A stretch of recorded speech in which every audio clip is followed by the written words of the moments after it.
I stared at my phone screen, reading Nathan's text message for the 15th time. Getting married next week? Thought you should know. Just like that. 8 words to crush what remained of my world. My name is Amelia, and 6 months ago, I thought I had the perfect marriage. Now I was sitting in the break room of Marshall's department store, gripping my phone so hard my knuckles turned white, while my ex-husband casually announced his engagement to another woman. You okay there? You look like you're about to snap that phone in half. Jenna dropped into the chair across from me, unwrapping her sandwich. She took one look at my face and set it down. What happened? I slid the phone across the table. She read the message, and something shifted in her expression. Not just sympathy, recognition. Nathan's getting married, I said, my voice flat. To someone named Vanessa Crawford. Jenna's sandwich fell from her hands. Vanessa Crawford, dark hair, green eyes, always wearing expensive jewelry. You know her? Oh, honey, Jenna whispered. She's the reason my brother lost everything 2 years ago. Marriage scam. She's done it at least 3 times that I know of. The fluorescent lights buzzed overhead as my mind processed this information. 3 times. Marriage scam. The pieces started clicking together. Nathan's sudden distance 6 months ago, the missing money from our joint account, the rushed divorce. I need to warn him, I said, reaching for my phone. Jenna's hand shot out, stopping me. He won't believe you. Trust me, we tried warning her last victim. Men like that, they only learn the hard way. My phone buzzed again. Another text from Nathan. By the way, we're using the beach house for the ceremony. Hope that's cool. The beach house. My grandmother's beach house. The one I'd inherited and foolishly put in both our names because I believed in forever. I think I'm going to throw up, I managed. No, Jenna said, her voice hardening. You're going to get even. I looked up at her, surprised by the steel in her tone. She pulled out her own phone, scrolling through old photos until she found what she was looking for. There she was, Vanessa Crawford, draped over some man who wasn't Nathan, both of them wearing wedding rings. The timestamp showed it was from 18 months ago. That's her with husband number 3, Jenna explained, before she cleaned out his bank account and disappeared. My hand stopped shaking. The nausea was replaced by something else, something cold and clarifying. Tell me everything you know about her. You sure you want to go down this road? Jenna asked, but she was already pulling up more photos, more evidence. He's using my grandmother's house to marry her, I said. The house she left me because she wanted it to be filled with family and love. So, yes, I'm sure. Jenna nodded slowly. Okay then. But we do this smart. We do this right. She glanced at her watch. My shift ends in an hour. Meet me at Murphy's bar after work. I'll bring everything I have on her. I stood up, smoothing down my store uniform. The break room suddenly felt too small, too confined. I should call Marcus, I said, thinking of my brother, the lawyer. He'll want to know about this. Good idea. You'll need him. Jenna's eyes met mine. Just remember, once you start this, there's no going back. I picked up my phone, composing a new message to Nathan. Congratulations. Hope you got a prenup. Then I deleted it without sending. Some responses were better served cold, planned, and perfect. The break room door swung shut behind me as I headed back to the sales floor, already mapping out the first steps of what needed to be done. Nathan thought he could take everything from me twice. He was about to learn otherwise. Marcus's law office always smelled like leather and coffee. I sat across from his massive desk, watching him scroll through the photos Jenna had sent me. His expression darkened with each swipe of his finger. This is definitely the same woman, he said, placing his phone down with the careful precision I recognized from childhood, the way he'd set down a chess piece before declaring checkmate. And you're sure about the beach house? Nathan's text was pretty clear. I traced the edge of the leather chair arm. He's using Grandma Rose's house for his wedding to a known con artist. The house we specifically advised you not to put in joint names. Marcus's tone wasn't accusatory, but I flinched anyway. Can you help me stop them? Legally, no. The divorce agreement gives him equal right to use it. He leaned back, studying me. But that's not why you're really here, is it? Before I could answer, the office door burst open. Our mother swept in, designer handbags swinging. There you are. I've been calling both of you all morning. Mother, I'm with a client, Marcus said smoothly. I'm your sister, I reminded him. Still billable hours. He winked, then turned to our mother. What's wrong? Nathan called. She dropped into the chair beside me. He wants us all at the wedding, Says it wouldn't feel right without his former in-laws there. Isn't that sweet? My stomach lurched. You're not going. Of course we are. Henry's already confirmed. Nathan's like a son to us. A son who cheated on your daughter and married someone else 6 months later, Marcus pointed out. Mother waved her hand dismissively. People make mistakes. Besides, this Vanessa seems lovely. She's already invited me to join their country club committee. I exchanged looks with Marcus. Of course, Vanessa would target our parents. They were exactly the kind of wealthy, socially connected marks she preferred. Mom, I started, but Marcus cut me off with a slight headshake. Mother, why don't you let me review the country club paperwork before you sign anything? He suggested. Just standard procedure. Always the lawyer, she sighed, standing. Amelia, darling, please tell me you're not going to make this difficult. Nathan's happy. You should be too. After she left, I slumped in my chair. She's going to get hurt. Not if we move quickly. Marcus pulled up another document on his computer. Jenna's brother wasn't Vanessa's only victim.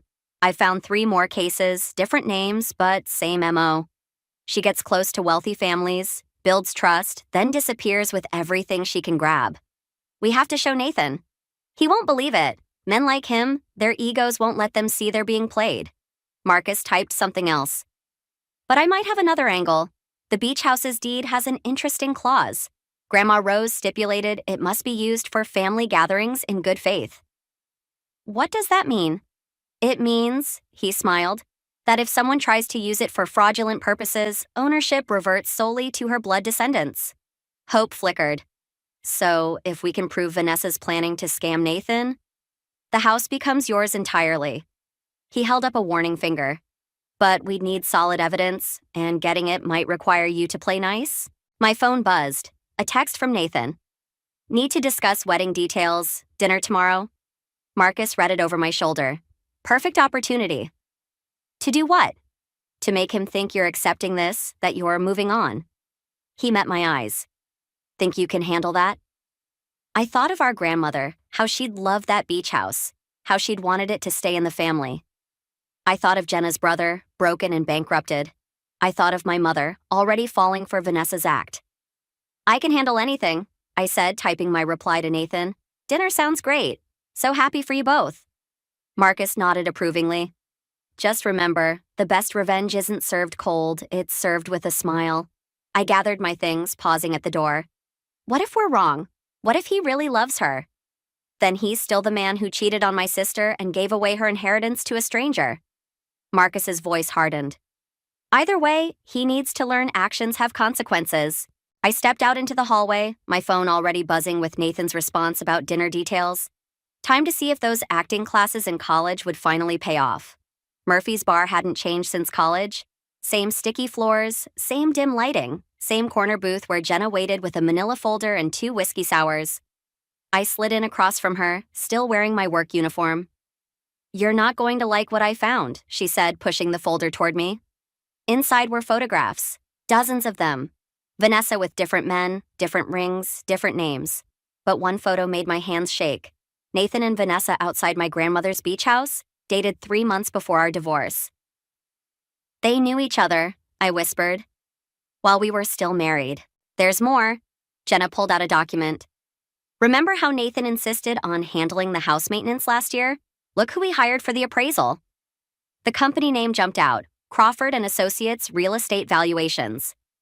Vanessa's family business, Jenna explained. They deliberately undervalued the property before your divorce. Nathan knew exactly what he was doing. The whiskey burned going down. How did you get all this? My brother kept everything from when she took him for $250,000. Police wouldn't touch it. Too much, he said, she said. She paused. But there's something else you need to see. She pulled up a video on her phone.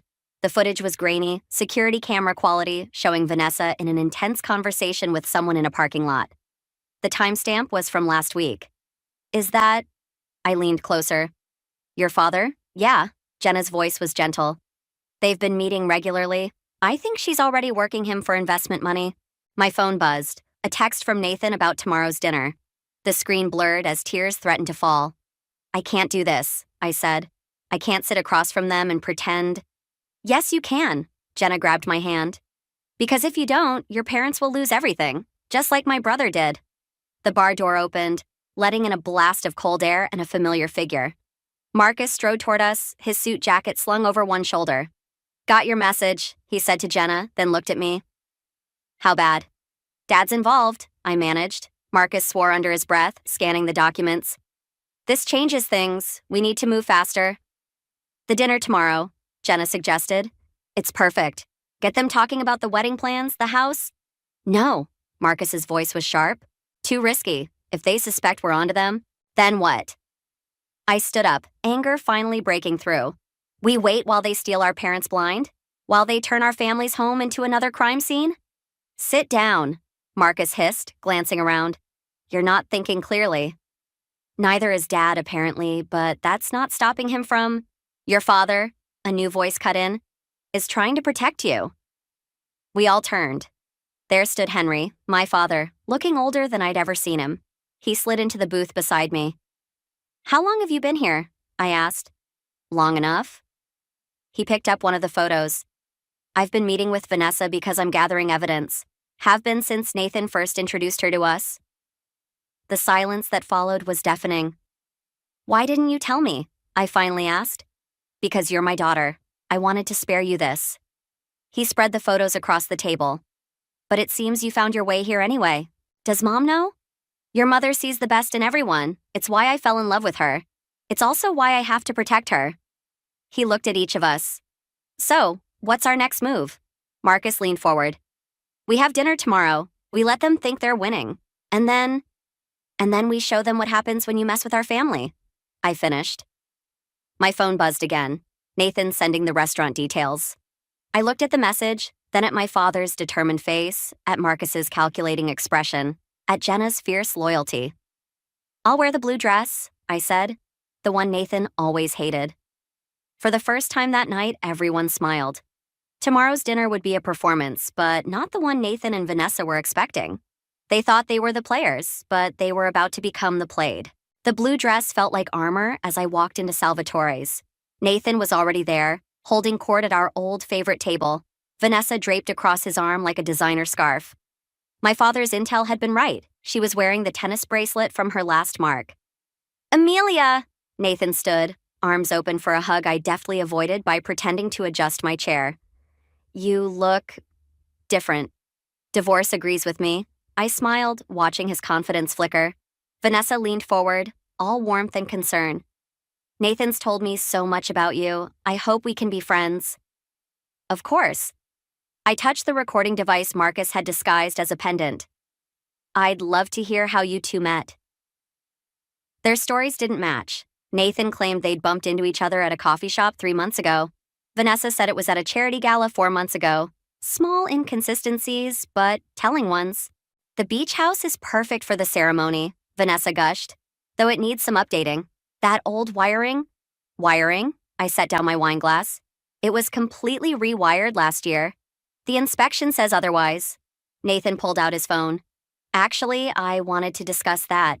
The renovation costs are your problem now." I cut him off, remembering Marcus's warning not to engage about the house yet. Vanessa's hand slipped under the table, probably reaching for Nathan's knee. Her tell, according to Jenna's notes, she was about to make a play. "Actually," she said, "we were hoping you might want to sell your share. Start fresh." "Funny you should mention that." I pulled out my own phone, pulling up the photos Dad had taken. "I was at the beach house yesterday. The wiring's fine, but I did find something interesting in the garage." Nathan's face changed.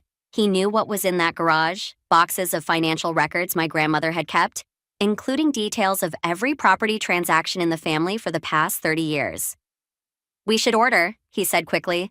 "The veal here is excellent." "It's fascinating reading," I continued. "Especially the part about Crawford and Associates. Your family's company has quite a history, Vanessa. Though I noticed they operated under different names before." The warmth in her eyes turned arctic. "I don't discuss business at dinner." "No, that's not what Timothy Chen said, or Robert Walsh, or my father." Nathan's fork clattered against his plate. "Your father?"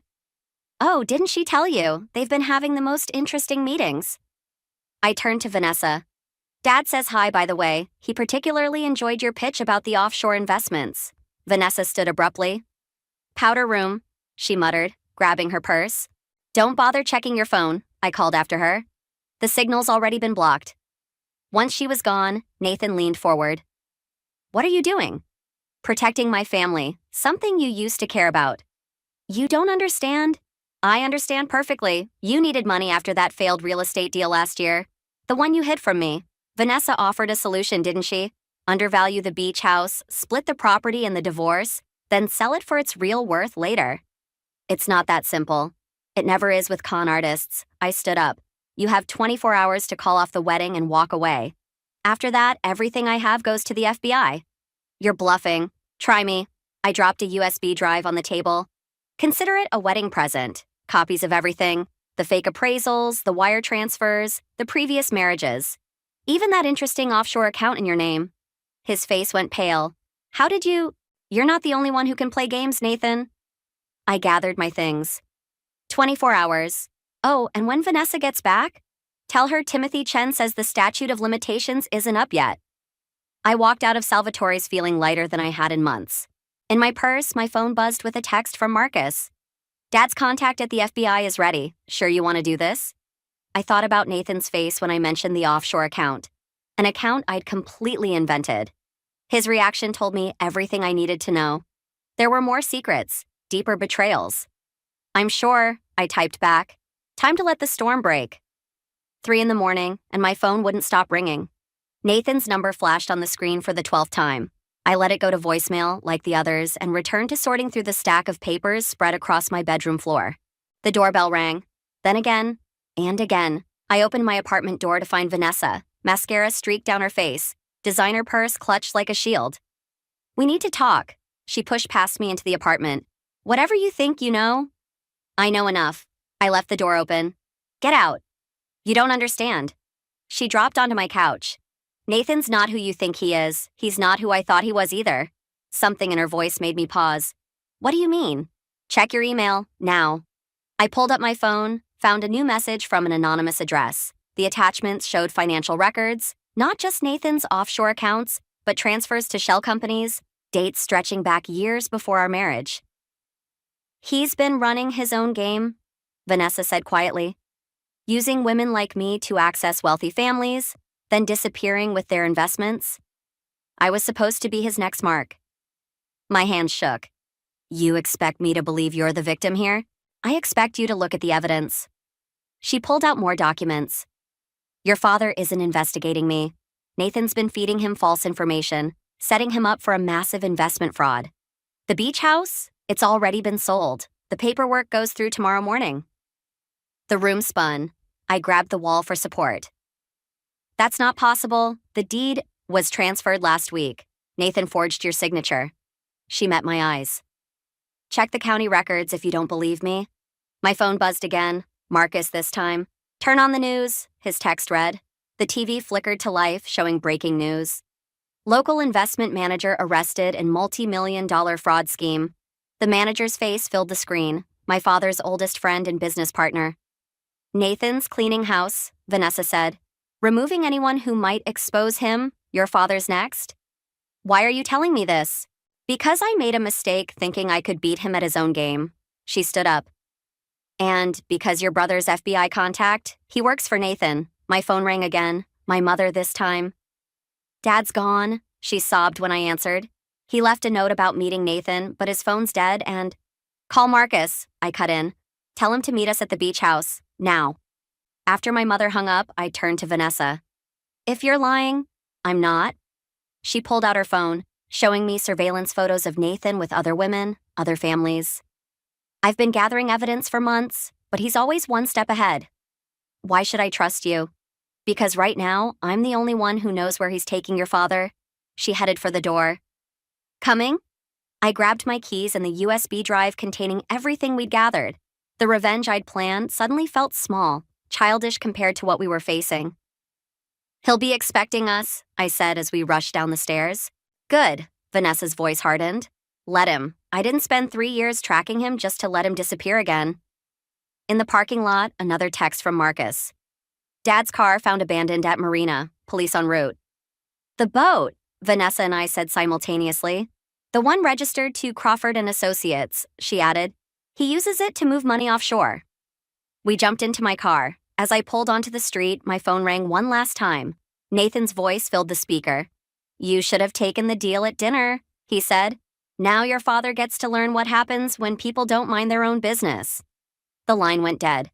I pressed the accelerator, memories flooding back. Nathan's mysterious business trips, the missing documents, the way he'd insisted on handling all our finances. How long? I asked Vanessa. How long have you really been after him? Since he killed my sister. She stared straight ahead. 5 years ago, same setup. She figured it out too late. The marina was 20 minutes away. We had one chance to stop this, to save my father, to end Nathan's game once and for all. I just hoped we weren't already too late.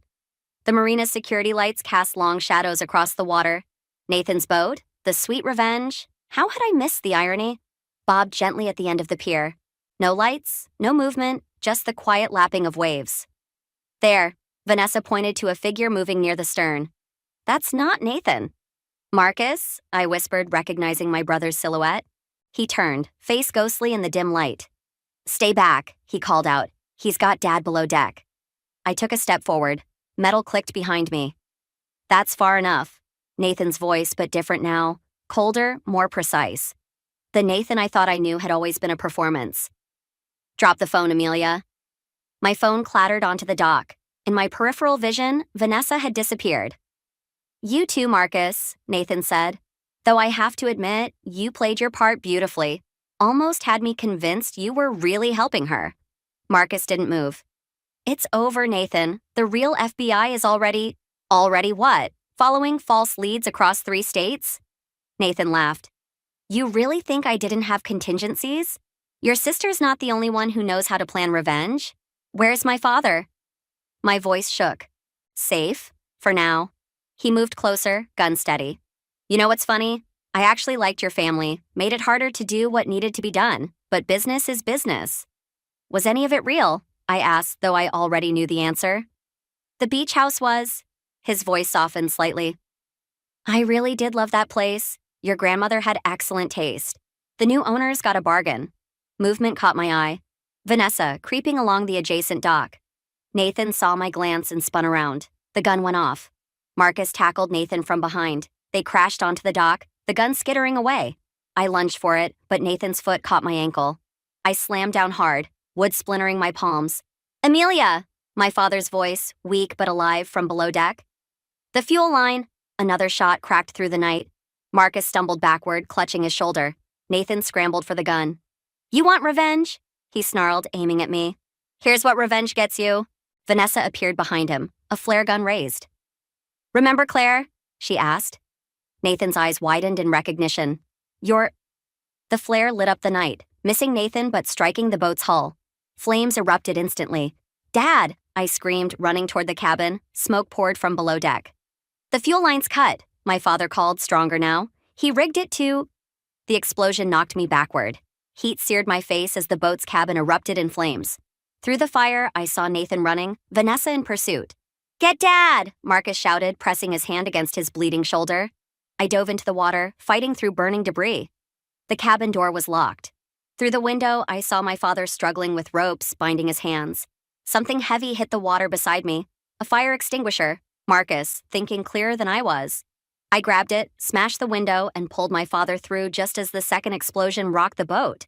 We surfaced gasping. Marcus helped drag us onto the dock as emergency vehicles screamed in the distance. Nathan, I coughed. Gone. Marcus grimaced. Vanessa too. My father sat up slowly, his wrists raw from the ropes. The documents, he wheezed. In my jacket pocket, everything we need to prove. But the jacket was gone, burned away with the boat and all our evidence. 5 years of Vanessa's investigation, all my carefully gathered proof, up in flames. He planned this, I realized. All of it. The dinner, the threats, everything to get us here with all the evidence in one place. Marcus's phone buzzed. A text from Nathan. Sweet revenge indeed. Give your sister my love. I stared at the burning wreckage of the boat, of our case against him. We had nothing left. No proof, no leverage, not even the beach house. Just a wounded brother, a traumatized father, and the bitter taste of failure. He won, I whispered. No. My father's voice was steel. He just showed us exactly who he is, and now we know what we're really fighting. The marina burned behind us, lighting up the night with all our destroyed hopes. But in the flames, I saw something else too. The truth about revenge, about justice, about what it really means to win.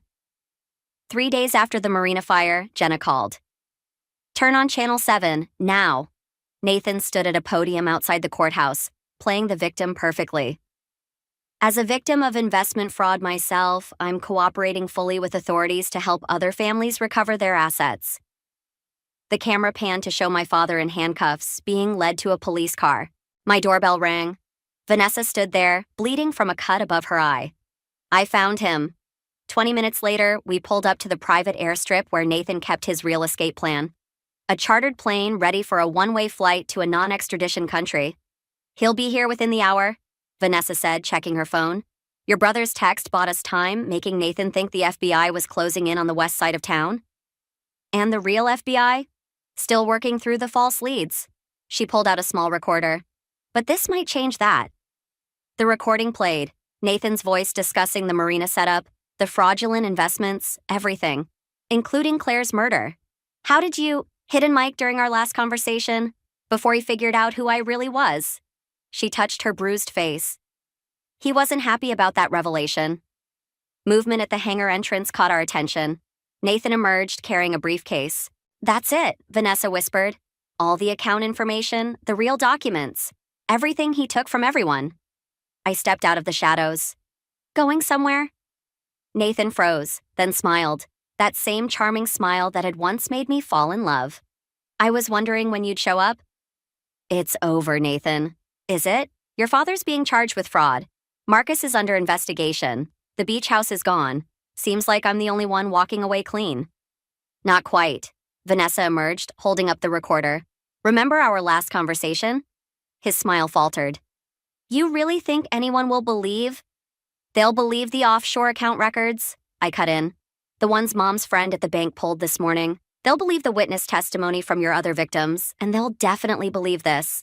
I held up my phone, showing the live stream currently broadcasting to the FBI's tip line. Nathan lunged for the briefcase. Vanessa moved faster, but he was ready. The gun appeared in his hand. You know what your problem is, Amelia, he said, backing toward the plane. You always thought revenge was about justice. It's not. It's about power, about winning. No, I replied. It's about truth. The hangar lights flooded on. FBI agents emerged from behind planes, weapons raised. Marcus stepped forward, his injured arm in a sling. Actually, he said, it's about patience, and having a sister who keeps really good financial records. Nathan's gun swung toward Marcus. I tackled him from behind, sending us both crashing into the concrete. The briefcase burst open, papers scattering. You really think this changes anything? Nathan spat blood. I'll still walk away, I always do. Not this time.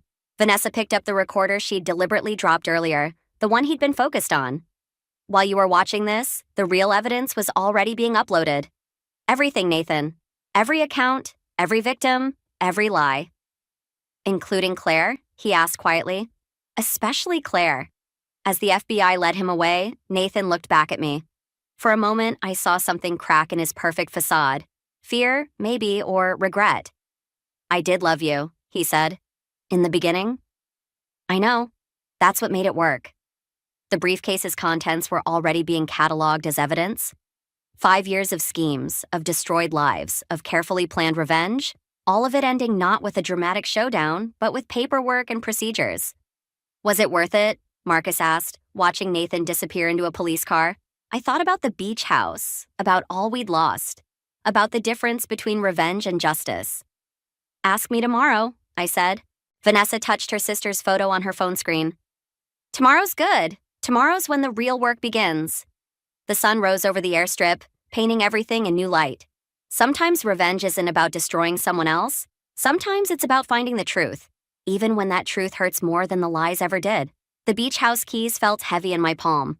After Nathan's conviction, the property reversion clause had kicked in. Grandma Rose's final gift to me. Standing in the driveway, watching the sunset paint the waves orange, I almost expected to see Nathan's car pull up, his easy smile ready with another lie. Instead, it was Marcus who appeared, carrying a box of old files. Last of the victim statements, he said. Restitution hearings start next week. I unlocked the front door, breathing in the familiar scent of sea air and old wood. The furniture was still covered in sheets, like ghosts of a life I'd thought I wanted. Mom's asking about visiting, Marcus said, setting down the box. Dad, too, once the doctors clear him. They can come whenever they're ready. I pulled off one sheet, revealing Grandma Rose's favorite armchair. Though we might want to replace some things first. Speaking of replacing things, he handed me an envelope. This came to my office this morning, from Nathan's attorney. Inside was a letter, Nathan's precise handwriting somehow smaller than I remembered. I kept one truth from you. The night I met you wasn't random. I chose you because you were kind, because you believed in second chances. I thought that made you weak. I was wrong. It made you stronger than I could ever be. The house is yours. It always should have been. N. There's more, Marcus said quietly. The offshore accounts we couldn't trace? He gave them up. Every victim gets their money back. Even Vanessa's sister's family. Why now? Maybe the same reason you're here instead of selling this place. He gestured around the room. Some things matter more than winning. My phone buzzed. A text from Vanessa. Claire would have liked you. Thank you for helping me find the truth, even if it wasn't the one I expected. I tucked the letter away, unopened. Some truths didn't need to be read to be understood. Help me with these sheets? I asked Marcus. We uncovered the furniture piece by piece, letting light back into rooms that had held too many shadows. In the study, I found one of Nathan's old notebooks, filled with calculations and marks against people who'd trusted him. Should we keep any of this for evidence? Marcus asked. I shook my head, carrying the notebook to the fireplace. We have enough truth, some things we just need to let go. As the pages curled and blackened in the flames, I thought about revenge, how it had started as a simple desire to hurt Nathan back, but had become something else. Something that exposed not just his lies, but the complicated truths about justice, family, and forgiveness. You know, Marcus said, watching the fire, Grandma Rose used to say the house would tell us what it needed. Maybe it needed all of this, to clear out the old stories, make room for new ones. Through the window, I could see Jenna's car pulling up. She'd been helping coordinate support groups for Nathan's other victims, turning pain into purpose. You really keeping the house? Marcus asked. Yes, I said, surprising myself with how certain I felt. But not as a monument to what happened, as a reminder of what matters more. He raised an eyebrow. Which is? I opened the front door, letting in the sound of waves and Jenna's laughter as she carried groceries up the walk. In the distance, storm clouds gathered over the ocean, but here, in this moment, everything felt clear. The truth, I said. Even when it hurts. Even when it's not the truth we wanted. Marcus nodded, understanding what I wasn't saying. About revenge and justice, about family and forgiveness, about the fine line between protecting ourselves and punishing others. The storm would come, as storms always do. But this time, I wasn't afraid of what it might wash away. Some foundations run deeper than betrayal, stronger than revenge. I stepped onto the porch, leaving the door open behind me. Sometimes the best revenge isn't about destroying what hurt us. Sometimes it's about building something new from the ruins, something stronger than what was lost. The waves crashed against the shore, constant as truth, changing as forgiveness. I was ready for both. Oh,